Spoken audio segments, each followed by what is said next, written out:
Telespettatori, buonasera e benvenuti ad un'altra puntata di Insieme delle Persone Miso Veneto. Sono le 21:00 precise, trasmettiamo dagli studi di Rubano di Canale Italia, anche se siamo su canale 15, oggi è il 27 giugno.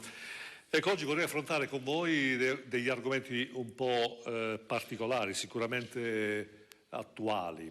Parlare dell'autonomia del Veneto, perché comunque mi sta diventando un po' come una frase fatta. Autonomia del Veneto, questa sconosciuta si dice, no?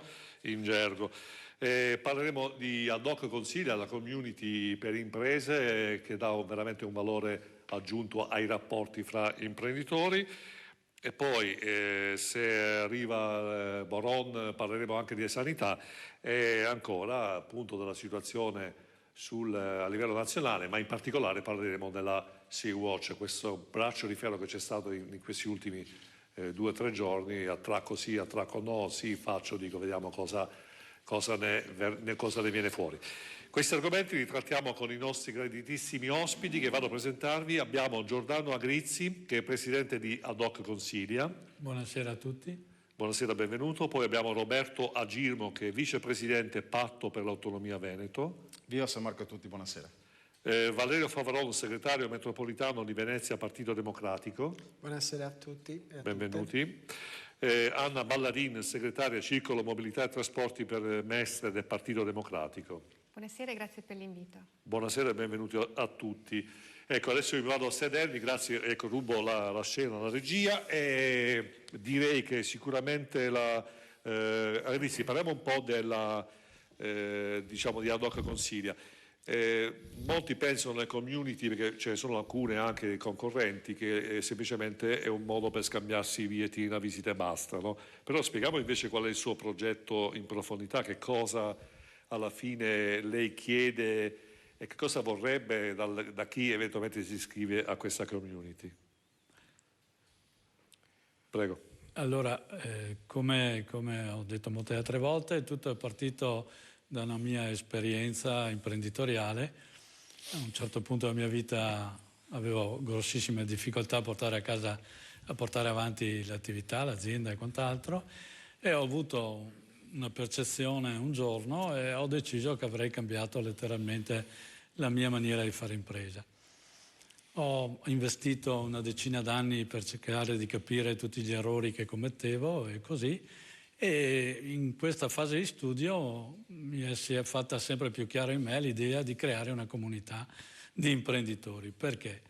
Perché diciamo che se noi cominciamo a capire che il talento di una persona può essere utile all'altra, insieme abbiamo tantissimi talenti, abbiamo tantissime possibilità, possiamo creare sinergie, possiamo creare nuove aziende, nuove idee e sviluppare tantissime cose. Soprattutto nel nostro nord-est l'individualità degli imprenditori non facilita questo tipo di operazione, per cui cosciente che non c'era niente che aiutasse gli imprenditori a condividere valori, opportunità e business anche insieme, ho pensato di creare questa comunità, questa nuova maniera di stare insieme, fondata principalmente sui valori etici, ma soprattutto partendo dalla mia esperienza ho capito che cambiando il mio modo di essere, modificando i miei difetti, ottimizzando quelli che sono invece i miei pregi e mettendo insieme agli altri si possono ottenere grandissimi risultati anche a livello di impresa. E così è stato. 10 anni fa siamo partiti, ero da solo, oggi contiamo 200 persone praticamente in quasi tutto il Veneto e ci riuniamo settimanalmente ogni mercoledì sera per 3 mercoledì al mese e mettiamo in relazione le idee, gli imprenditori e soprattutto diamo la possibilità di capire come migliorare la propria persona attraverso un lavoro, diciamo, sia dal punto di vista anche fisico, qualitativo, tipologia di stile di vita da poter intraprendere per poter ottimizzare le risorse energetiche dell'individuo e poi metterle a disposizione di tutta la comunità e quant'altro. Quindi diciamo, come dire, una doppia opportunità per l'imprenditore che da una parte ha la possibilità tramite Ad Hoc di entrare in contatto con strutture con una professionalità che permette di valorizzare l'individuo, no? Cioè, perché comunque non ci dobbiamo dimenticare che l'imprenditore che ne voglia si porta nell'azienda quelle che sono il proprio retaggio culturale, caratteriale e comportamentale. Quindi se io sono una persona che ho certe caratteristiche, la mia azienda si deforma, mi piace dire, sarà d'accordo con me Agrizzi, Assolutamente. si deforma in base alle caratteristiche personali che ogni imprenditore ha. Quindi la prima palestra dove si insegna quindi ad hoc è proprio a rivedere un po' anche se stesso, avere il confronto come se fosse uno specchio. Questo ovviamente avviene con il confronto con gli altri, anche con i professionisti, di capire molto meglio se stesso, le proprie ambizioni, le proprie capacità. E poi ovviamente una scuola, come dire, di business in cui comunque l'imprenditore ha la possibilità di trovare delle eccellenze. Ci vuole un po' anticipare qualcosa di questo nuovo progetto? Sì, in questo momento stiamo sviluppando due progettualità completamente nuove. Uno perché abbiamo avuto la possibilità di trovare nel nostro cammino persone che conoscono in maniera approfondita la psiche e come si sviluppano i nostri difetti caratteriali, per cui la rabbia, per cui le paure, per cui quant'altro, e c'è possibilità di andare ad agire su questi fattori per migliorare la capacità di decidere, il controllo delle situazioni da parte degli imprenditori. Non dimentichiamoci che impresa è l'organizzazione di persone e di mezzi finalizzata a raggiungere un grande obiettivo. Per cui se noi pensiamo che per organizzare persone bisogna conoscere anche come sono fatte le persone, come pensano, quali sono i limiti che hanno, le paure e quant'altro. Ecco, grazie a quell'incontro, come dicevo prima, abbiamo avuto la possibilità di trovare persone di altissimo livello e oggi stiamo creando un'accademia per dare le possibilità a tutte le persone, a tutti gli imprenditori, ma anche eventualmente ai loro dipendenti, eccetera, di migliorare i loro difetti strutturali, caratteriali e quant'altro. Dall'altro canto stiamo invece creando con delle persone di altissimo valore che abbiamo selezionato in questi 10 anni di ricerca uno staff di persone che possono mettersi al servizio per pilotare le aziende nello sviluppo, diciamo, industriale e pratico dell'attività. Quindi una bellissima occasione per gli imprenditori di confrontarsi, perché io l'ho detto anche in passato quando è stato da noi ospite Giordano Agrizzi, e oggi purtroppo l'imprenditore da una parte è vessato dallo Stato che ci vuole spremere a tutti i costi, ma purtroppo non ha più riferimenti, perché una volta c'era il parroco, il direttore di banca, il commercialista che avevano tempo di dedicare al rapporto con l'imprenditore. Non so, il parroco portava il ragazzo appena diplomato nell'azienda del paese per farlo assumere, il direttore, c'era un dialogo. Oggi invece queste figure sono smarrite e abbiamo solo commercialisti purtroppo che devono essere attenti alle circolari nuove dello Stato che sono sempre più impegnative. I direttori di banca ormai hanno perso quella funzione e purtroppo l'imprenditore è solo. Invece l'imprenditore secondo me deve isolare, deve andare fuori dalla trincea, deve uscire dallo spinato, dal fosso e andare ad affrontare nuove sfide, nuove opportunità, perché solo se esce dalla sua comfort zone alla fine ha la possibilità di crescere e di confrontarsi con gli altri e quindi di arricchirsi anche personalmente, giusto Giordano? Assolutamente sì. Io ho passato momenti veramente terribili nella mia vita e la solitudine è qualcosa che ti uccide. Un motivo per il quale appunto ho creato questa comunità è proprio per mettere in condizione gli imprenditori anche in momenti difficili della loro attività, perché sappiamo che le attività, no, attraversano momenti veramente di criticità, di non sentirsi soli, di potersi confrontare e soprattutto da quello che è il confronto che settimanalmente avviene, la persona capisce che il problema che ha è magari condiviso anche a qualcun altro, per cui non solo non si sente solo, ma sa che non è l'unico ad avere quel tipo di problema e questo è un grandissimo sostegno a livello morale, a livello sociale, a livello di... E poi secondo me per il solo fatto che se ne parla già alla fine la tensione si attenua e magari un'idea che ha un altro può essere utile anche per se stessi, quindi parlando con gli altri alla fine le cose si possono anche risolvere, altrimenti poi siamo costretti a sfogarci con le nostre mogli e con i nostri mariti, che non è sempre salutare. Bene, salutiamo anche Fabrizio Boron che ci ha raggiunto, presidente della Commissione Sanità Regione Veneto della Lega. Benvenuto Boron. Buonasera, grazie. Ecco, poi con Boron dopo parleremo anche un po', faremo il punto della sanità. A Girmo, prima ho detto autonomia in Veneto, questa sconosciuta. Una volta così si parafrasava. Decisamente sconosciuta. Sentiamo giusto a gamba tesa allora questo argomento. Per entrare a gamba tesa facciamo così. Prima delle elezioni europee Salvini aveva dichiarato ad una trasmissione il 21 di giugno ci sarà l'autonomia del Veneto. Ovviamente sapevamo in molti che era il classico pacco preelettorale alla ricerca dei voti. Quando non è arrivata il 21 è stato detto che sostanzialmente al Consiglio dei Ministri che c'è stato ieri ci sarebbe stato l'incardinamento, questo è il termine usato dal ministro Stefani, il ministro per le autonomie locali.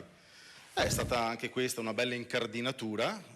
Qualcuno vuole leggerci qualche altro tipo di aggettivo su questa incardinatura, diciamo che l'incardinatura ha portato ieri al nulla di fatto, nel senso che ci ritroviamo dopo quasi 2 anni dal referendum ad essere allo stesso punto in cui eravamo con il governo Renzi, nel quale qui al Bo a Padova era stato incardinato un progetto, erano state messe le basi per fare qualcosa. Quindi diciamo che tante dichiarazioni, molto a orologeria, nel senso che tante dichiarazioni sono servite per vari passaggi elettorali, ma ci ritroviamo ad avere il nulla di fatto. Di oggi un nostro appello come Patto per l'Autonomia Veneto lanciato nei confronti del governatore Zaia e dei consiglieri regionali. Allora, ma non soltanto della Lega, che sia chiaro, parliamo a 360 gradi di tutti quanti gli schieramenti politici, ma in modo particolare i consiglieri regionali della Lega ex Nord e dei 5 Stelle. L'appello è molto semplice: se è vero, come sono sicuro che sia vero, che i consiglieri regionali, ma anche il buon Luca Zaia, vogliono veramente l'autonomia, e ci metto i puntini perché a questo punto non lo so se sia vero, comunque se è vero che vogliono veramente l'autonomia devono prendere distanze da questo governo, perché è inutile che mi si dica che sono i 5 Stelle a bloccare l'autonomia. Salvini, se volesse, così come ha puntato i piedi per altri progetti di legge che ha portato avanti in questo periodo, avrebbe potuto farlo anche per l'autonomia. In realtà ci sono una serie di elementi, in modo particolare i voti del Sud, che gli fanno comodo. Pertanto difficilmente andrà a portare un qualcosa che sta disturbando mentalmente quelle che sono le visioni politiche da Roma in giù, anzi basta andare sotto il Po. Quindi diciamo così, oggettivamente questo è un grande problema. Se comunque dicevo il governatore e i consiglieri regionali staccassero la spina oppure si staccassero dalla mammella romana, perché ormai la Lega è diventata romana tanto quanto gli altri partiti, forse ci sarebbe qualcosa. Do un accenno anche ai 5 Stelle. Nel contratto di governo c'è una cosa interessante, ovvero sia la democrazia diretta. Hanno tanto parlato della democrazia diretta, era nel programma anche di Beppe Grillo nel suo forum. Dicevano che, secondo loro, quando un popolo si esprime in modo chiaro e democratico attraverso un referendum, la democrazia, che è la democrazia diretta, dovrebbe essere assolutamente rispettato. Loro sono i primi, con la Lega di fianco, che non rispettano un volere popolare. È pur vero che era un referendum consultivo, ma è altrettanto vero che il 98,1% dei veneti, o meglio di coloro i quali sono andati a votare, comunque era una maggioranza assoluta, hanno chiesto sì all'autonomia. Per cui oggettivamente, essendoci qui anche un consigliere, mi piacerebbe sapere se lui è veramente autonomista. Se è veramente autonomista, gli chiedo se è d'accordo con quello che sta facendo il suo governo, compresi oltre i 5 Stelle anche la Lega. Bene, allora in attesa della risposta di Boron e poi eventualmente sentiremo anche Favaron, perché mi interessa anche sapere il PD in questa fase cosa ne pensa, considerando che ci sono evidentemente alcune regioni a guida PD tipo la Campania, che non vogliono l'autonomia, non solo per loro ma anche per le altre regioni. Rimanete incollati al televisore perché c'è un brevissimo stacchetto pubblicitario e poi vediamo queste informazioni. E quant'altro, però la prima cosa che dobbiamo normalizzare siamo noi. Nella mia testa il sogno di diventare imprenditore già a 16-17 anni. Sei molto più preparato di me. Un grande applauso per Massimiliano.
A Milano Ottica Vittoria, centro contattologia. Occhiali e prodotti delle migliori marche. Garantiamo un risparmio fino a metà prezzo. Lenti da vista. Una lente la regaliamo noi.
Di nuovo in diretta, Valerio Favaron, visto che in maniera anche talvolta antitetica non si riesce a capire un po' il PD che tipo di, diciamo, di progetto ha su questo argomento.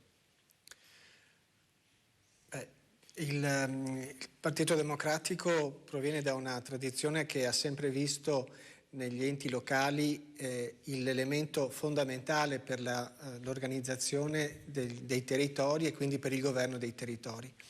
E per questo l'idea di sviluppare nel corso dell'esperienza di questo Paese la capacità di autogoverno è sempre stata parte integrante del suo progetto politico. Tanto è vero che il percorso fatto anche con la riforma costituzionale del 2001 aveva questi obiettivi. È in questo senso che noi pensiamo che l'autonomia debba andarsi a concretizzare. E per questo pensiamo a un progetto che sia in grado di rispondere in maniera vasta e complessa al bisogno di autonomia di tutti i territori. Per questo siamo un po' perplessi nella scelta che il Zaia a suo tempo ha fatto per voler spingere a un referendum che andava a ribadire comunque un elemento in ogni caso già presente nel dibattito politico. E quello che stupisce è che abbiamo di fronte regioni che hanno un'autonomia à la carte, per cui abbiamo il Veneto che pensa di fare un'autonomia su 23 materie sul complesso, abbiamo la Lombardia che ne fa su 20, l'Emilia Romagna che ne fa su 17, non ricordo più adesso quante, come se lo Stato italiano sia in grado di gestire una dimensione così variegata senza avere una capacità di gestire un percorso, un progetto finalizzato in maniera credibile e anche gestibile e anche sostenibile per questo tipo di proposta. Non è un caso che proprio tra ieri e oggi emerge a livello nazionale uno studio della Presidenza del Consiglio, quindi non di qualche realtà esterna o contraria, ma che dice in sostanza l'insostenibilità di questo progetto per come è stato portato avanti, almeno da questa ipotesi di autonomia che si dovrebbe vedere concretizzata, ma che in realtà non si vede. E il motivo per cui a suo tempo il Partito Democratico ha anche sostenuto il referendum era per dire che comunque noi non siamo contro l'autonomia. Non è che l'avete proprio sostenuto. Voi siete tante correnti e una quota parte delle correnti era contro. Diciamo che a suo tempo la posizione è stata quella di comunque dire che il progetto dell'autonomia fa parte della nostra proposta, fa parte del nostro progetto, ma che questo si deve assolutamente fare in maniera adeguata, in maniera coerente, capace di dare una risposta reale e non soltanto una sorta di bandiera che si vuole esporre soltanto per la ricerca di consenso, come ancora adesso sta avvenendo a livello nazionale e a livello veneto. Giustamente è stato detto che già 2 anni fa questa era una proposta, è stata ribadita poco prima delle elezioni europee, ci vediamo ancora adesso in attesa di un provvedimento che molto probabilmente chissà quando verrà. Senta Boron, io che non è che faccio da moltissimi anni in televisione, però ho cominciato a settembre e effettivamente ogni volta che invitavo qualcuno della Lega a febbraio, a dicembre Zaia sì faremo, oddio Zaia non è mai venuto qua per carità.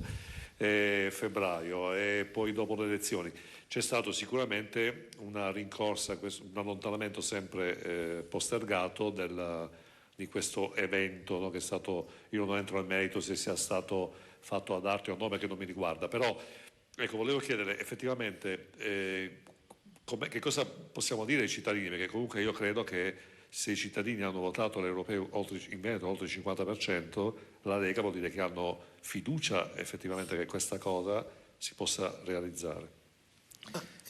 Beh, intanto bisognerebbe dire che una trasformazione così epocale, un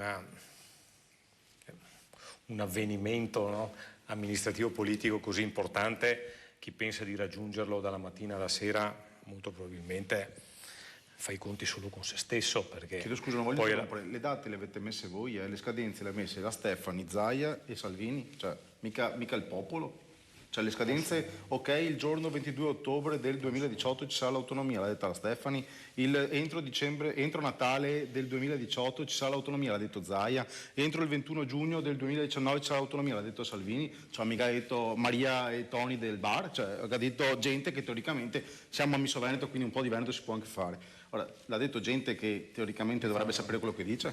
Mi fa piacere che ha risposto Boron adesso, no? Sì. Ecco, cioè, avete sentito la risposta di Boron.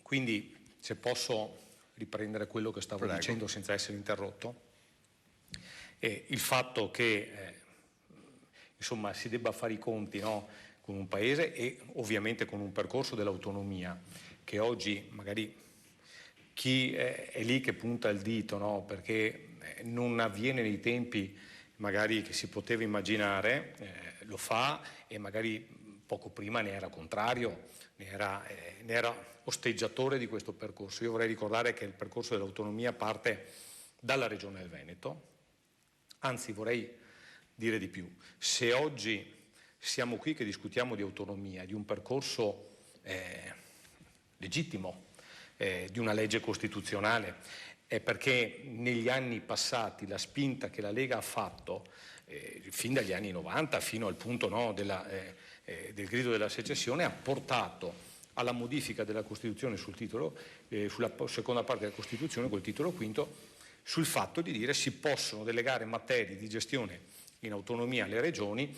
È stato un avvenimento importante. Oggi noi ci colleghiamo a quello. Cioè, non è che dobbiamo dimenticarci che ci troviamo qui, no, nel 2019 e forse il dibattito è nato ieri. È un percorso che dura da molti anni. Prima si è riusciti con una battaglia storica importante sempre della Lega a raggiungere la modifica della Costituzione per il fatto sulla seconda parte della Costituzione, quindi avendo il 116 e il 117 sul quali oggi noi ci colleghiamo. Siamo riusciti ad arrivare ad approvare un referendum, il percorso un referendum, e su questo credo che la scelta lungimirante del Presidente gli sarà riconosciuta quando poi l'obiettivo sarà raggiunto, e come sempre, come è avvenuto con le Olimpiadi, il giorno dopo erano tutti fautori delle Olimpiadi, no? Così succederà anche per l'autonomia, però la scelta lungimirante di dire non voglio che sia una scelta di partito, non voglio che sia una scelta di parte, non voglio che sia una scelta politica, ma voglio che sia un voto del popolo che decida i veneti e il loro futuro, è stata una scelta importante. Da noi c'è stato il quorum 50+1 voluto dal Presidente, non sulle altre regioni. L'Emilia Romagna non ha nemmeno fatto un referendum, ma ha fatto una delibera di giunta, neanche di consiglio, di giunta.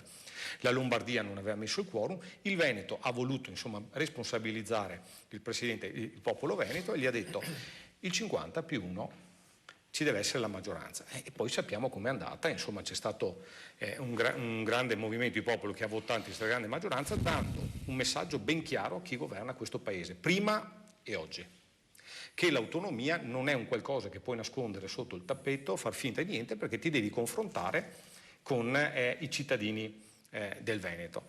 E quando c'è stata la preintesa che è stata fatta con Gentiloni, ma forse qualcuno si dimentica quello che è avvenuto prima, i bastoni fra le ruote che sono stati messi per arrivare al referendum.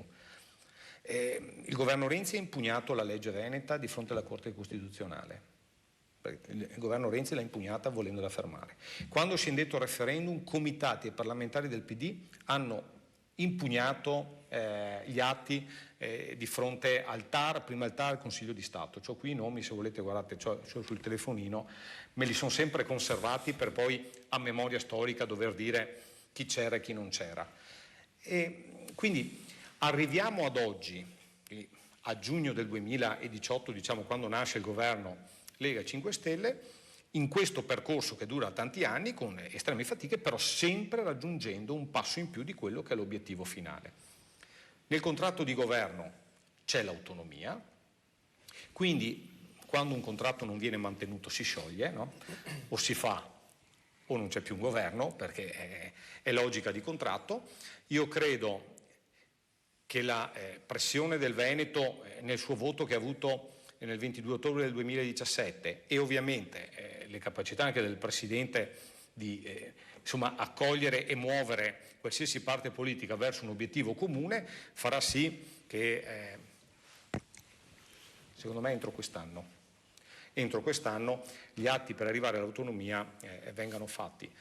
Ultima cosa che volevo ricordare, perché qualcuno ha parlato di autonomie differenziate. Sì, la riforma è stata fatta così, da un governo di centrosinistra, riforma di autonomie differenziate, dove è la Costituzione che stabilisce che si possono avere fino a 23 materie delegate. Quindi se il Veneto chiede le 23 materie, non lo chiede perché si è alzata la mattina e ha tirato un numero con i dadi per terra, ma lo chiede perché nella Costituzione e in una legge costituzionale che ha fatto il centro-sinistra sulla spinta quella volta della Lega, c'è scritto che le regioni in autonomia differenziata possono avere 23 materie.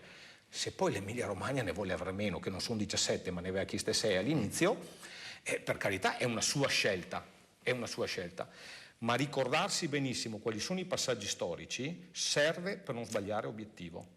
Se noi abbiamo bene in mente cosa è successo prima e tutti gli ostacoli che sono stati messi, e io ritengo che il referendum del 22 ottobre abbia messo la forza e la fermezza che l'obiettivo dell'autonomia si raggiunga, perché quando il popolo vota è difficile, puoi rallentare il percorso, ma non lo puoi bloccare. È importante oggi avere coscienza che tutti assieme, senza star lì a puntare il dito il giorno prima e il giorno dopo, ci sia una grande forza che parte dal basso, che parte dai cittadini veneti di qualsiasi appartenenza politica, spingano questo governo a ovviamente ottenere quanto è scritto nel contratto, ovvero l'autonomia di questa terra. Girmo, effettivamente l'ultimo Consiglio dei Ministri sembra che ci sia stata, almeno da quello che ho percepito leggendo i giornali, che ci sia stato un po' di contrasto forte, no? Salvini voleva imporre la discussione di come organizzare l'autonomia, invece i 5 Stelle lo hanno negato e qualche giornalista ha detto anche che non si sa se la Lega parteciperà al Consiglio dei Ministri, ma evidentemente è stata una cosa per accendere gli animi. Quindi effettivamente secondo lei la Lega sta sforzando con i 5 Stelle l'ottenimento di questa di questa autonomia e quindi se poi la ricostruzione di Boron la trova d'accordo. Allora, la premessa che faccio è opportuna. Io non sono un anti-Lega di default, o meglio, io sono un anti-Lega ex Nord, cioè Lega Salvini, sono molto vicino a molti della Liga Veneta, cioè molte persone che arrivano dalla Lega Nord e avevano nel loro intimo l'indipendenza, tutti questi l'indipendenza, il federalismo, eccetera, eccetera. Mi permetto solo di dire, prego. Io sono in Lega dal 93. Lo so. No, ecco, no, solo per capire. Lo so, ma quello infatti non sono arrivato ieri. Dato che lo so, quello che mi domando e chiedo è la deriva sovranista, nazionalista, che ha preso l'attuale Lega ex Nord, che è diversa da quella tua del 94, perché non puoi non dirmi che non sia diversa, è palesemente diversa. Del 96.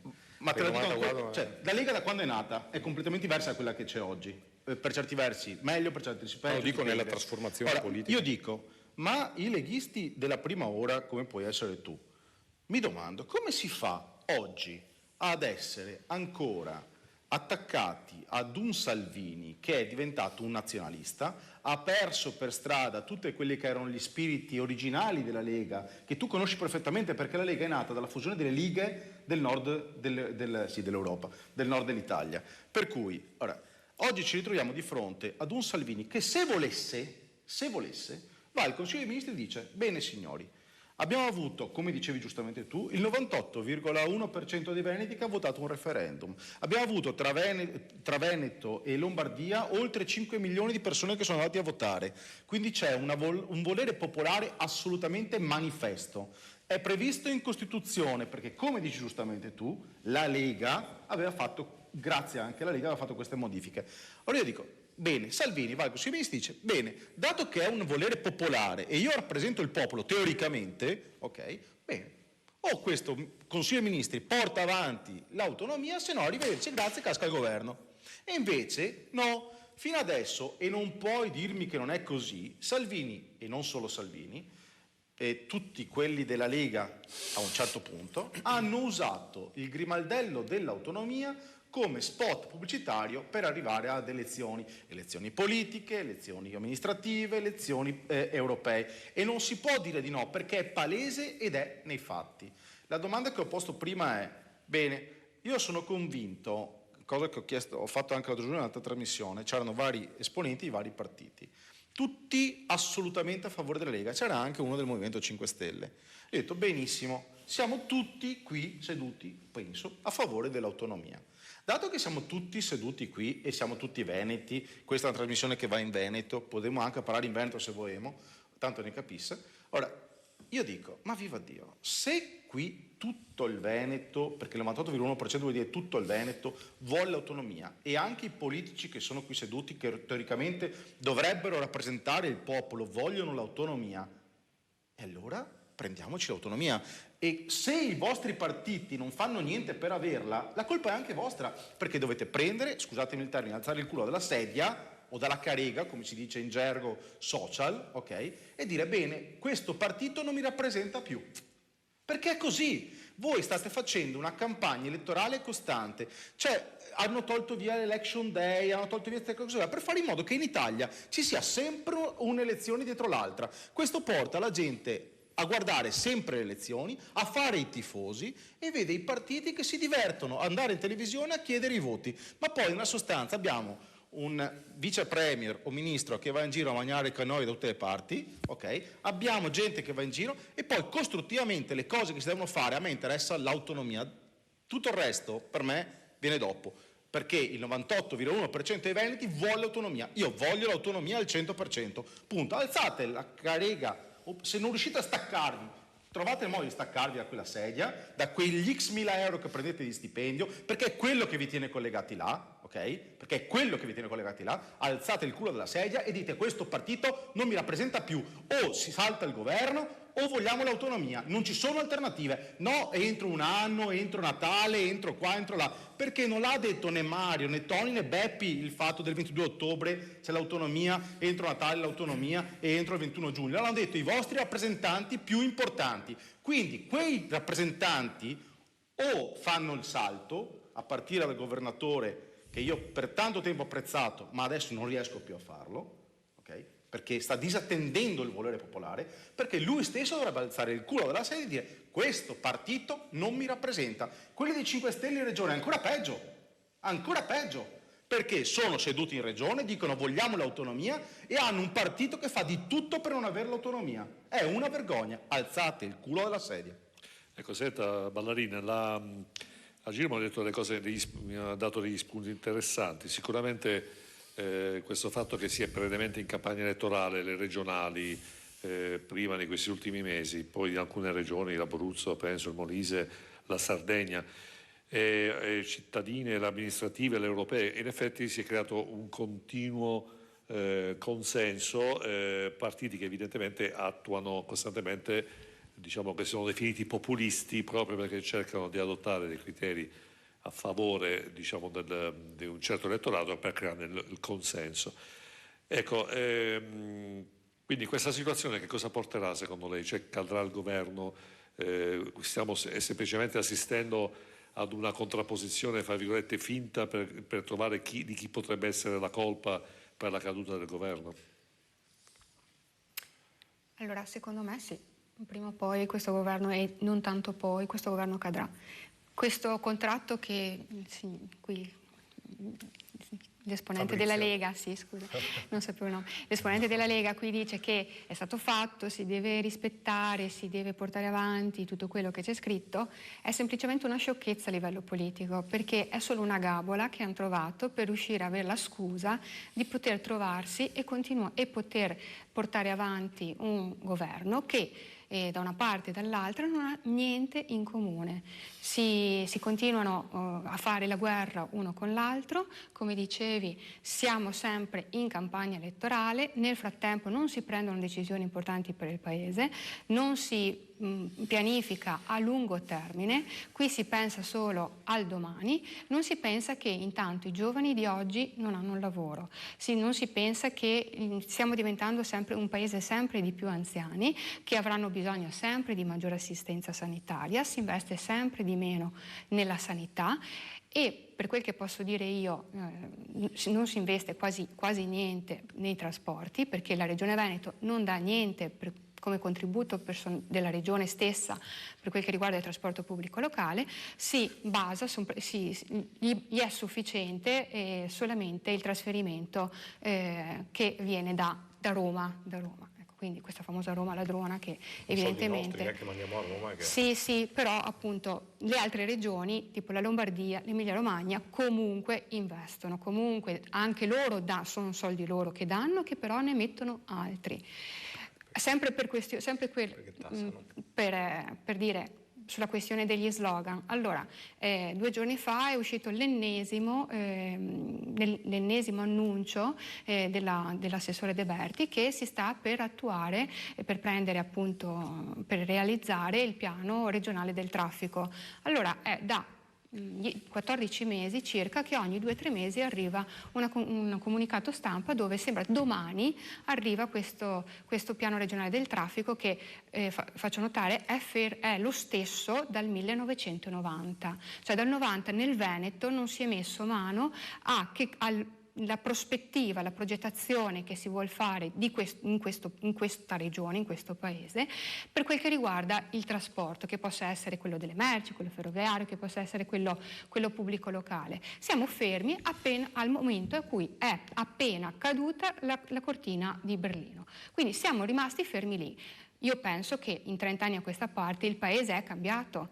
Siamo fortunatamente per noi all'interno di 3 corridoi che uniscono l'Europa in trasversale e in verticale e in orizzontale, e però questo non ci porta da nessuna parte. Cioè, la carenza di infrastrutture, a detta degli stessi industriali, fa avere una perdita nel guadagno della regione di 10 miliardi l'anno. Allora io dico, invece di continuare a fare questi slogan, appunto, stiamo preparando questo progetto che appunto doveva essere pronto prima di quest'estate, adesso notizia di 2 giorni fa, sarà pronto forse prima di autunno e siamo ancora solamente al progetto preliminare. Allora adesso parleremo con gli stakeholders ed è sempre un rimpallare, sempre un portare sempre più in là, sempre un portare sempre un po' più avanti nel tempo e intanto comunque le decisioni non vengono prese. Ecco, senta Favarone, la sua collega Vallarina ha parlato di necessità di sentire dei giovani che hanno bisogno di lavorare, dei pensionati, eccetera. Però purtroppo ogni volta che c'è, mi riallaccio all'ultima notizia di queste ore qua, che è della forzatura della Sea-Watch, che ha portato addirittura dei post fake news, non si sa, insomma, dei post che girano di sottoscrizione di fondi che il PD avrebbe organizzato una sottoscrizione fondi a favore della Sea-Watch, che poi ripreso da alcuni politici su Facebook, e poi insomma bisogna verificare la tendibilità. Però sembra all'opinione pubblica, poi non so se questa cosa adesso gliela chiedo, se è strumentalizzata all'arte dai vostri avversari politici, però sembra che a voi interessano solo i migranti e invece poi la Ballarini dice a noi ci interessano i pensionati, però agli occhi dell'opinione pubblica sembra che la vostra policy sia a difesa dei migranti ius soli, e invece Ballerina ha detto che non è così. Ci vuole un po' spiegare di chi è la colpa di questa cosa? Qual è la colpa di questa confusione mediatica? Diciamo che a noi ci sta a cuore la sicurezza e quindi anche al fatto che in un paese ci debba essere un controllo, evidentemente. Quindi scusi Favarone, la sicurezza non è solo una prerogativa della Lega di Salvini, no? Chiedo perché in quest'ultimo periodo sembra, prego. No, perché sembrerebbe altrimenti che non avessimo a cuore in realtà per come le persone in tutti i territori vivono la propria esperienza, la propria dimensione e quant'altro. E quindi ci sta a cuore la sicurezza, ci sta a cuore il fatto che l'Italia lavori sui temi anche dell'immigrazione con l'Europa. Non è un caso che l'Europa era stata portata per esempio a presidiare il mare Mediterraneo con la scelta di Frontex, che garantiva la presenza di navi dei diversi paesi europei proprio nel presidiare questi sbarchi che vengono dai paesi del Nord Africa. Fatto sta che è stato questo governo a non volerla più questa iniziativa europea ed abbiamo a che fare con un ministro degli interni che invece di partecipare ai summit dei ministri degli interni europei li diserta, ne ha fatto 1 su 7 e non affronta nessuna scelta condivisa per quanto riguarda la gestione dell'immigrazione.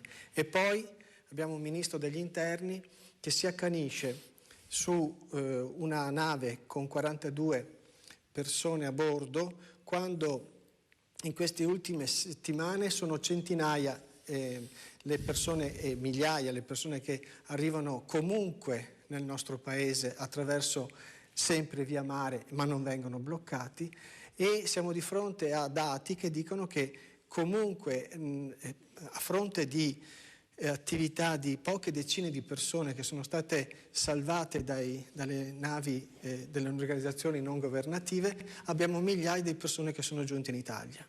Allora mi domando se questa non sia soltanto una inutile crudeltà, come ha detto Domenico Del Rio, che si trova assieme ad altri parlamentari nella nave Sea-Watch ferma davanti a Lampedusa. Un'inutile crudeltà che si accanisce su 42 persone a fronte di migliaia di persone che entrano costantemente nel nostro paese tramite i porti, gli aeroporti, le strade, che comunque arrivano in Italia.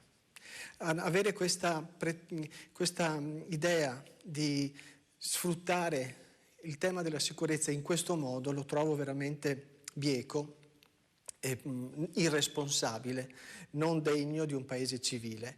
E questo non significa non avere a cuore il fatto che comunque l'Italia debba intervenire con i paesi da dove partono i migranti.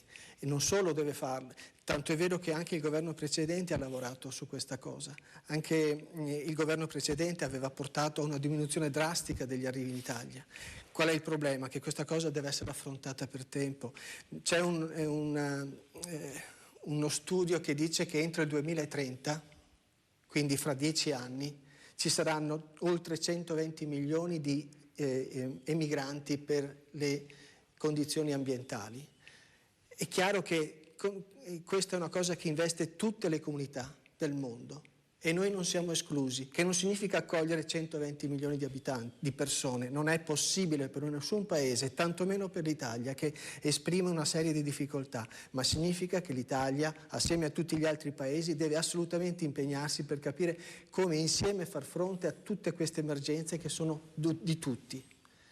E rinnovare continuamente il pensiero che noi potremmo stare da soli a casa nostra, ignorare quello che succede nel mondo è terribile. Poi vediamo quelle immagini drammatiche che ci sono state proposte anche dal confine tra il Messico e gli Stati Uniti, ci commuoviamo per la morte di un padre con una bambina di 2 anni, ci commuoviamo per 2 minuti e lasciamo stare che tutto il resto succeda. Ovviamente io lei sa che mi occupo di comunicazione, provo aberrazione per quelle persone che hanno strumentalizzato quell'immagine. È chiaro che la consapevolezza di certe situazioni si deve avere, le persone si immaginano, però sfruttare la morte in quella maniera a livello mediatico sicuramente quella non è informazione e non è giornalismo.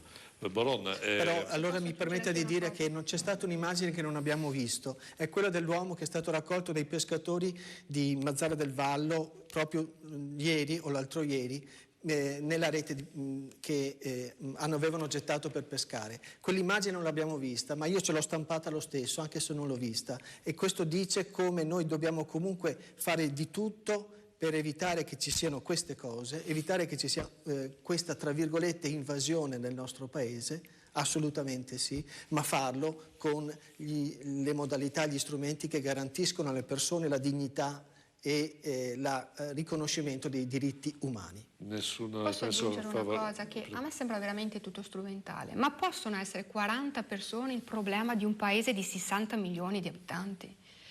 40 persone, non si fa altro che parlare di questa cosa e nel frattempo quello che sta succedendo in Italia, in Puglia, è che l'Ilva a settembre 11.000 famiglie saranno senza stipendio perché chiuderà l'Ilva e questo problema non viene affrontato perché tutti a guardare la nave della Sea-Watch.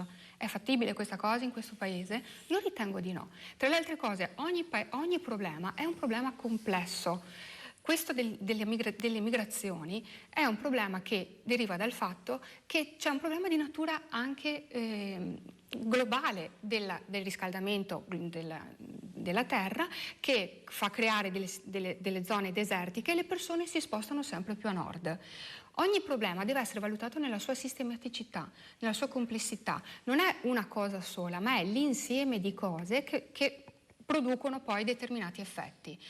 L'effetto serra produce la desertificazione dell'Africa, le persone hanno fame, si spostano e vanno dove c'è un po' più di benessere. E sono talmente disperati che, pur sapendo quello a cui andranno incontro, e violenze, e mutilazioni, e stupri, e comunque si mettono in moto. Certo. Sicuramente io rispondo anche a quello che ha detto Favaron prima. Nessun essere umano vorrebbe vedere un altro essere umano sofferente, però c'è da dire, per dovere di cronaca, che la Sea-Watch ha prelevato queste persone dalla loro barca fuori dalle acque territoriali per farle arrivare, quindi sicuramente un po' di provocazione c'è stata. Però, senta, volevo chiedere una cosa, le dico in termini provocatori. Prima si parlava di persone disagiate. Naturalmente Favaron esprime la sua idea politica del suo partito. Io credo invece che sarebbe interessante vedere le foto e le situazioni di indigenza a cui sono costretti molti italiani che hanno un regime di povertà, però di quello non se ne parla, forse perché non fa audience. Sì, ormai assistiamo a questo da un po' di anni a questa parte. vorrei solo ricordare due numeri. Non è che il problema sono gli ultimi 40 arrivati, il problema sono i 500.000 che sono arrivati in 5 anni di governo di centrosinistra, che magari hanno fatto incazzare un po' la gente, no? Perché poi io mi ricordo il dibattito che avveniva in televisione qualche anno fa, me lo ricordo, quando l'allora ministro Alfano imponeva la quota di 1 ogni 1000 abitanti, e io di fronte ai sindaci di sinistra che facevano la parte di coloro magnanimi e noi eravamo invece i cattivi, dicevo solo una cosa: ditemi secondo voi qual è il punto di rottura, qual è la tolleranza, fin dove arriva la sopportazione, 1 ogni 1000, 2 ogni 1000, 3 ogni 1000, 10 ogni 1000, cioè ve lo chiedo. E ci siamo accorti che poi dopo 6 mesi il governo emanò la nuova direttiva 2 ogni 1000, poi la portò a 3 ogni 1000 e lì sappiamo come sono andate a finire le cose, no? Che la gente poi è scoppiata perché li mettevano da tutte le parti, non sapevano più metterli. Io penso solo a Padova, a centinaia messi all'interno del centro storico. E il fatto stesso che questa situazione poi fosse in contrasto, no, con le difficoltà economiche che ci sono state negli ultimi anni e che ancora continuano. Il fatto di imprenditori che si suicidavano perché nessuno li aiutava, non li davano alle banche, gli chiudevano il fido, perché lo Stato gli chiedeva la tassazione e non gli pagava i crediti che avevano, facendoli fallire e si suicidavano, perché dall'altra parte famiglie intere che perdevano il lavoro e le difficoltà e nessuno andava a chiedergli o offrirgli un lavoro, insomma, anzi, quando c'era la necessità della casa pubblica per poter pagare meno, in graduatoria erano sempre ultimi. Il fatto che i pensionati avevano difficoltà, insomma, a sopravvivere perché pensioni piccolissime, bassissime, il fatto stesso che la gente si accorgeva, perché lo dicevano i dati, che seppur rientravano centinaia di migliaia di persone da una parte dalle terre d'Africa, dall'altra parte avevamo centinaia di migliaia di giovani italiani, diplomati, laureati, che andavano a lavorare all'estero perché non si sentivano più nella possibilità di una vita, di un progetto di vita a casa loro in questo paese. Ecco, tutte queste contraddizioni sono sfociate in poi a quello che abbiamo visto. Non mi pare che gli immigrati sono venuti a sostituire gli italiani che vanno fuori. Stiamo dicendo delle cose troppo assurde. La cosa bellissima è quando io sto zitto, ascolto religiosamente e quando parlo qualcuno reagisce, vuol dire che l'ho centrato nell'obiettivo giusto, no? Alcune cose non si possono sentire. Sai che si dice la lingua batte dove il dente duole. Non parliamo uno sopra l'altro, Bono concluda così poi lasciamo... La lingua batte dove il dente duole, è sempre così. Però, vede, tutta questa contraddizione è sfociata poi, se vogliamo dire, in quello che il contesto elettorale ha certificato, che qualcuno dice...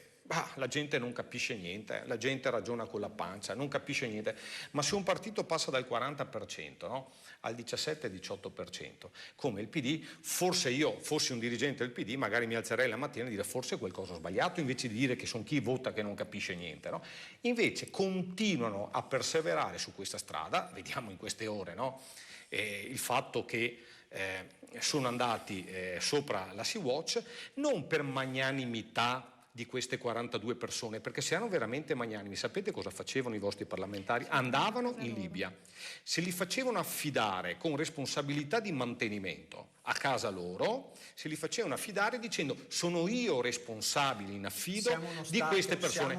Invece no, sapete cosa fanno? Salgono a 1 miglio dalla costa, su una nave che ormai è già bandiera mondiale nell'informazione, solo per dire io esisto e così prendo qualche voto in più. Sapete cosa vi dico? Vi do una certezza oggi. È peccato che non ci siano elezioni domani perché perdereste ancora voti. Sappiatelo questo, perché il problema è che non votano i leghisti,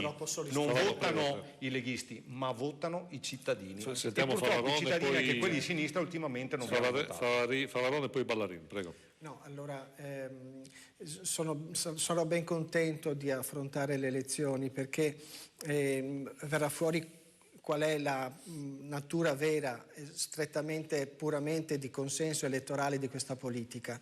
Ripeto, noi siamo per la sicurezza e siamo perché lo Stato venga garantito. Non siamo qui a muoverci come persone, ma abbiamo a cuore che tutto quanto questo paese vada avanti. Non si può dire che i giovani vanno via dall'Italia perché ci sono gli immigrati. Quando si dice una cosa del genere si dice una fesseria enorme.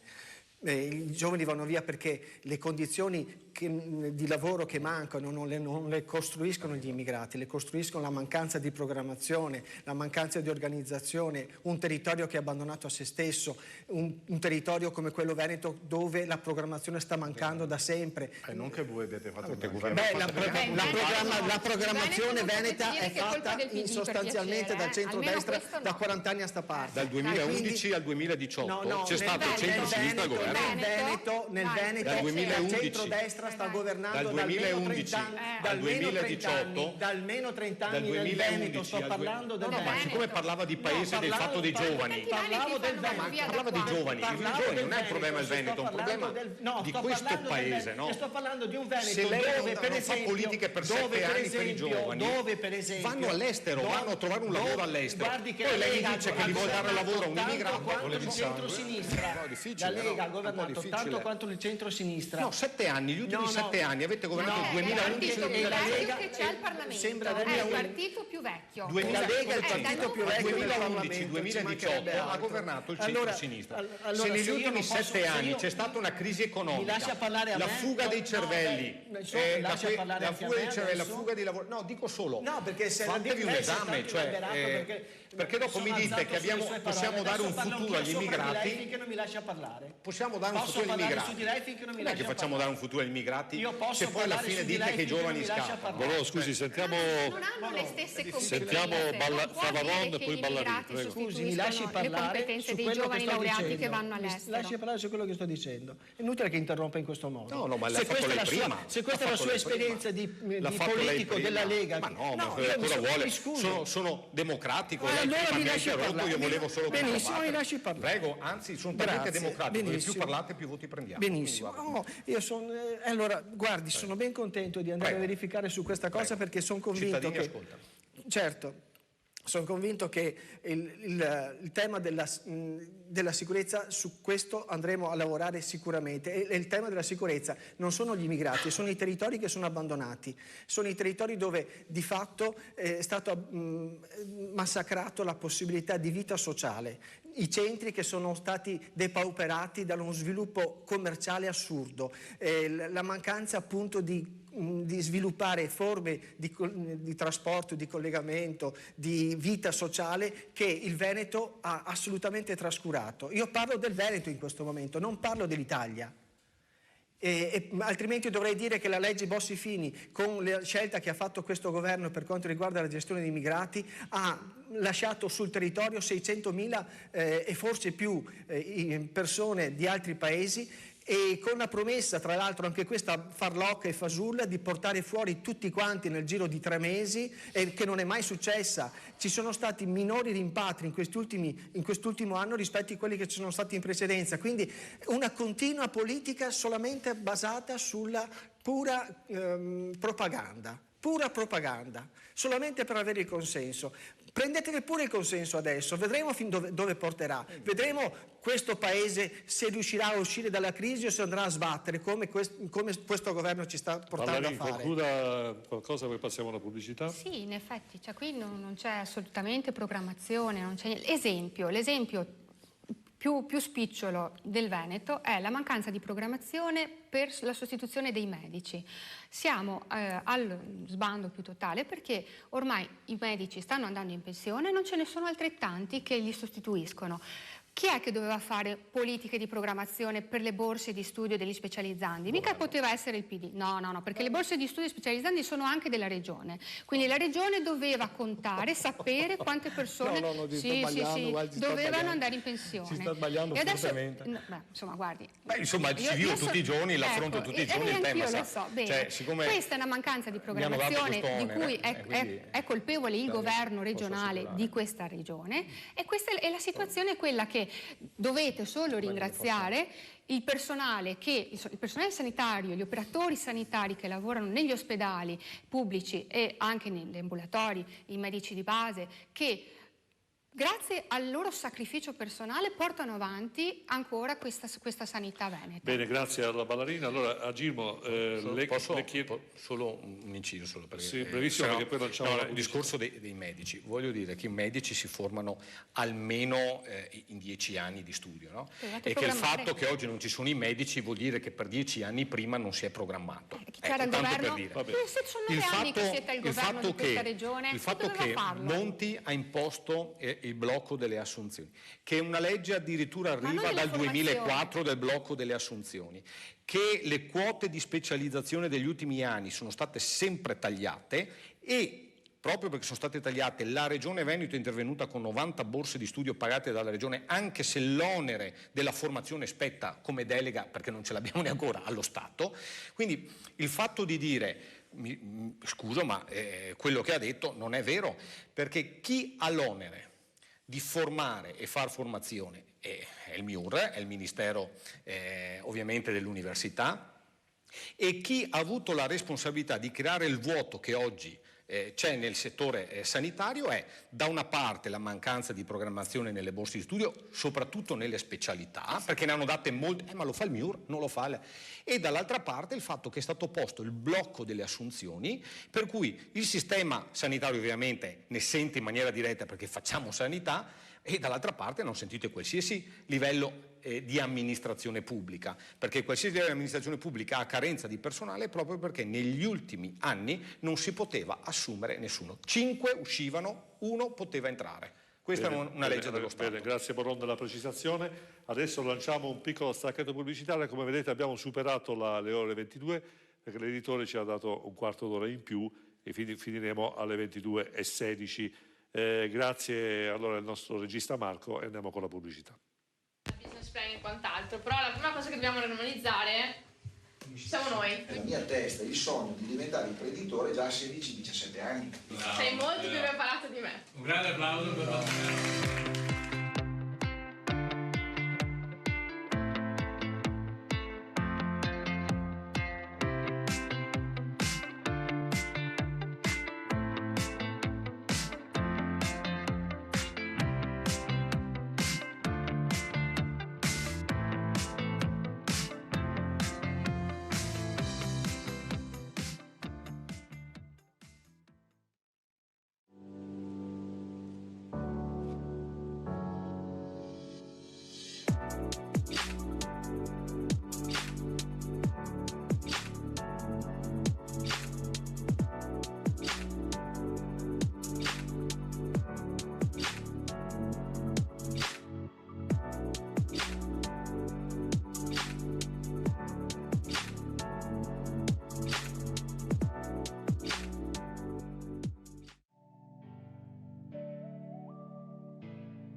Ecco, sono le 22:05, ringraziamo il nostro main sponsor Exo01, guardate qui, un'agenzia di comunicazione di Mirano in provincia di Venezia che si occupa di dare una forza diversa alla comunicazione. La comunicazione intesa come acquisire obiettivi, intraprendenza, obiettivi diciamo professionali, ambizione, prodotti, acquisire l'informazione dall'imprenditore e trasformarli poi in mezzi di comunicazione con strumenti particolari, unire la forza della TV, unire la forza dei social, unire la forza del giornalismo, ma prima acquisire gli obiettivi dell'imprenditore, non produrre mezzi di comunicazione senza aver dialogato con l'impresa. Siamo a Mirano in provincia di Venezia.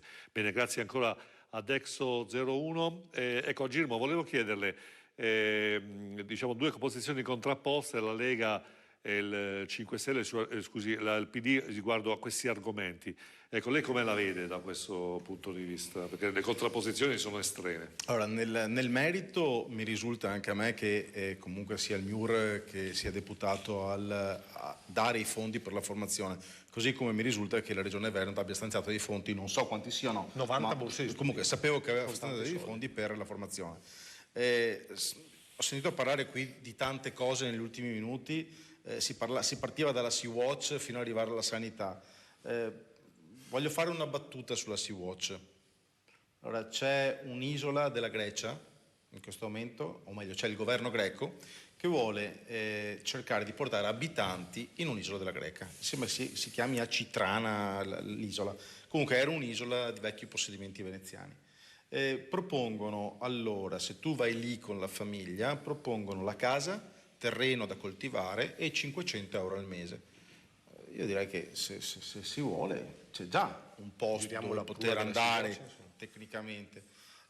Poi dire che i barchini che arrivano sulla stessa cosa della Sea-Watch non si può dire, è un falso chiaro, palese. Allora, su questo io non posso dar contro al governo, anche se non sta facendo bene come speravo, ma comunque la Sea-Watch è un problema politico. Ora, noi ci ritroviamo di fronte ad una nave battente bandiera olandese, se non ricordo male, con un capitano tedesco, se non ricordo male, o è il contrario? No, è così. È così, perfetto. E stanno facendo un can-can, e qua sì do ragione, per 42 persone. Ora, hanno fatto 14 giorni di mare, in 10 giorni arrivavano in Olanda. Allora, il problema è che l'Olanda ha dichiarato ieri che comunque non avrebbe mai accettato lo sbarco di queste persone. Quindi il problema è prettamente politico, cioè non si può raccontare a favoletta ma sono solo 42, no, è un problema di politica internazionale. Quando ci troviamo di fronte ad un'Europa che non fa fronte a nessun tipo di impegno e scarica all'Italia questa incombenza, il problema è politico. Quindi su questo non posso dare contro al governo che sta facendo muro, assolutamente. E soprattutto non sta facendo nulla con l'Europa, visto che con l'Europa non vuole lavorare l'Italia. Come ho detto prima, non sto dicendo che sta facendo bene, non sta facendo male, nel senso che comunque non si può lasciare il porto aperto. Non è una questione di assistenza o non assistenza, perché comunque l'assistenza in mare viene offerta, è sempre stata offerta a tutte le imbarcazioni, che siano Sea-Watch piuttosto che altre, quindi non si può dire che non ci sia l'assistenza. Il problema è come lavorano queste società delle OGN, perché, allora parliamoci chiaro, dietro c'è un business enorme che è fuori da ogni logica di Dio. Allora ci ritroviamo di fronte che, se vi ricordate Mafia Capitale, il Buzzi che diceva in un'intercettazione: guadagniamo molti più soldi con gli immigrati che con la droga. Allora ragazzi, bisogna cercare di essere coerenti, non fare di tutti gli argomenti una battaglia vostra politica, perché avete dimostrato in 3 minuti il peggio della politica, andare uno solo a st'altro, raccontare però balle sì. Allora, perché ognuno porta avanti il suo, ma bisogna essere razionali. E qui torno all'autonomia. Ho fatto delle domande prima alle quali non ho avuto risposta.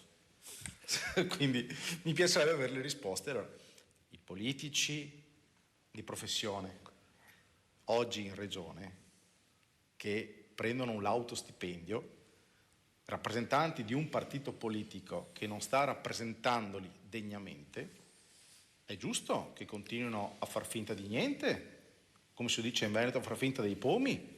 Oppure è il caso che dicono: mollo questa carrega dorata, lascio il partito e combatto per degli ideali, e gli ideali sono quelli che hanno dimostrato i cittadini e il popolo? È una domanda lecita o non è lecita? Borrola, lei se la sente di dare un'indicazione? Ho risposto anche prima in maniera molto secca, ho detto che l'autonomia c'è scritta, o si fa o salta il governo, cioè più secco di così. Quando? Cioè, abbiamo un time limit? Secondo me l'anno. Cioè, quello che dicevo non è che uno è autoreferenziale, si guarda allo specchio, parla con se stesso, si mette d'accordo, si comanda e si obbedisce, no?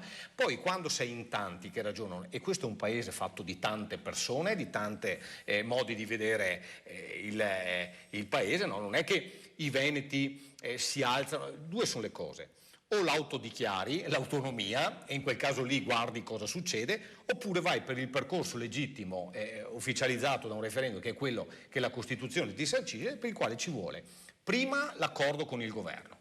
E teniamo presente che già a tirare in là era stato prima, no? Poi siamo arrivati a 3 mesi dal voto ci siete con Gentiloni. governo, Poi si è andati su a giugno del 2018. Certo. Bene, il fatto che a giugno si è andati su e che i tavoli ministeriali hanno iniziato a lavorare subito per produrre il materiale che serve da votare, perché fare 23 materie di delega pensando e scrivendo quello che viene trasferito, che non è solo la delega, hai la delega alla scuola, ma è il trasferimento di edifici, personale, funzioni, amministrazione, denari, no? È una macchina molto complessa per il quale su 23 materie riusciamo a dialogare senza che mi dici che ti interrompo? No, dico, ha prodotto, siamo arrivati su questo percorso a Natale dove la dichiarazione, voi secondo me, dopo io posso capire che è una questione politica, però forse dimenticate una cosa, che la dichiarazione che a febbraio si sarebbe fatta entro febbraio, l'aveva fatta il Presidente del Consiglio, non Luca Zaia o Matteo Salvini, l'aveva fatta il Presidente del Consiglio. Siamo arrivati a febbraio, per il quale tutti quanti eravamo coscienti che la battaglia elettorale avrebbe causato un rallentamento, però secondo me la battaglia elettorale ha causato un rallentamento e un rafforzamento allo stesso tempo dell'autonomia, perché ha sancito una cosa in Veneto, in Italia, ma in Veneto, che ha dato tanti voti alla Lega, quindi ha confermato si va avanti con l'autonomia, e dall'altra parte ha detto al 5 Stelle finitela di bloccare qualsiasi cosa. Io lo dico per me, ma penso che possa essere un fattore politico abbastanza certo. Se non arriva l'autonomia prima della tornata elettorale delle regionali, vuol dire che non c'è più il governo. Benissimo, Favarolo, siamo in chiusura, 30 secondi, vuole chiudere, vuole dire qualcosa, perché siamo veramente in chiusura.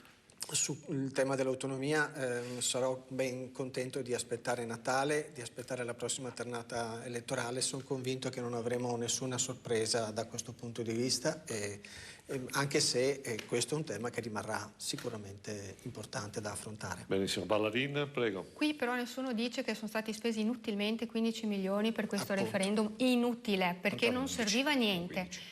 Quasi 15, vabbè. Sì, vabbè, allora, no, sono stati spesi milioni, va bene? Che sono stati spesi no, perché per votare eravate già stati eletti con il 50% in consiglio regionale di preferenze. Ma sì, perché se l'autonomia fa sempre parte del vostro programma elettorale, non mi puoi dire che vieni eletto nel 2015, dopo 2 anni hai bisogno che la gente ti dica, dopo aver avuto un po' di risultato, che ti dica sì con un referendum, dove la domanda era semplicemente vuoi l'autonomia? Ma va? Che risposta volevi che già era Lega Su, che già era ma che risposta volevi che ti dessero? È stato un referendum solo propagandistico, uno spot per Zaia. Agimo, vuole aggiungere qualcosa lei? Allora, le risposte non le do, mi prendo questi 30 secondi a livello personale. Vorrei fare gli auguri di compleanno al mio migliore amico. Ciao papà, auguri, ci vediamo dopo. Ecco, ci uniamo anche noi, allora se ci permette gli auguri a suo padre. Assolutamente. Quanti anni poi possiamo dire? Si può dire, ma sì dai, 83. Ma portati divinamente. Allora dai, allora va benissimo, tanti auguri. A Girmo bisogna... 82, aspetta, che dopo mi tiri i capelli. Che dico già pochi. 82. A Grizzi, vogliamo poi dire, insomma, ad hoc sarebbe un modello ideale da sviluppare il più possibile fra imprenditori. Sicuramente, me lo auguro. Usciamo dal guscio, dalla trincea e cerchiamo di condividere esperienze, progetti, emozioni. Assolutamente. Io penso che questo sia un buon auspicio e soprattutto cominciare a capire che insieme si può vincere e divisi si perde. Bene, ringrazio i miei graditissimi ospiti, Giordano Grizzi, presidente di Ad Hoc Consiglio, Roberto Agirmo, vicepresidente Patto per l'Autonomia Veneto, Valerio Favarolo, segretario metropolitano di Venezia, Partito Democratico, Anna Ballarin, segretaria Circolo Mobilità e Trasporti di Mestre, sempre Partito Democratico, Fabrizio Boron, presidente Commissione Sanità. Grazie. Regione Veneto Lega. Ecco, voi sapete, abbiamo preso 15 minuti grazie all'editore che ringrazio pubblicamente. domani su canale 84 sarà sempre alle 20:45, questa volta anticipiamo un quarto d'ora, sarà l'ultima, fra virgolette, puntata della stagione, però domani vi dirò e vi svelerò qual è il progetto di settembre. Amplieremo, svilupperemo, faremo tante cose in più. Ci vediamo domani per i dettagli e grazie ancora a tutti.